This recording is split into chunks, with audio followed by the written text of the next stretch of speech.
इनकर चलीसा हो, आँख से फेमस भैली देख मोनालिसा हो।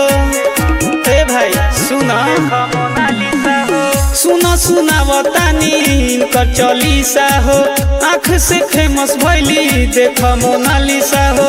सब लोग जाके वहाँ वीडियो बनावे है, उनकर नाम भइल बावे पूरा मीडिया हिलल बावे।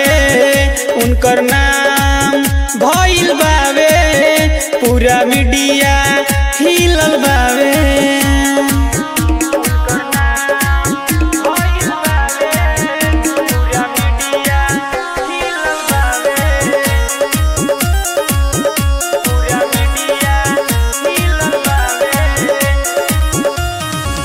अखिए के कारणी तो फेमस भइली, इंस्टा या फेसबुक पर राते भर में छैली।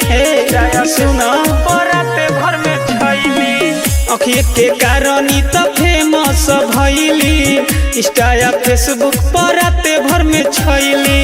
इनका के देखे सब कुंभ मेला आवे है, इनकर नाम भइल बावे पूरा मीडिया हिलल बावे। इनकर नाम भइल बावे पूरा इंडिया हिलल बावे। बुझलो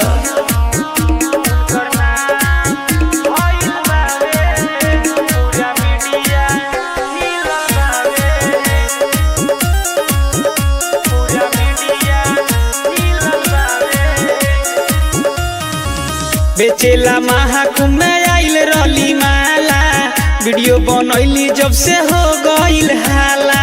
ए बाबू सुना से हो गइल हाला, बेचेला महाकुंभ में आइल रली माला, वीडियो बनैली जब से हो गइल हाला। सुबोध सुन के इनकर गुनवा के गावे है, इनकर नाम भइल बावे पूरा मीडिया हिलल बावे। इनकर नाम भइल बावे पूरा मीडिया हिलल बावे।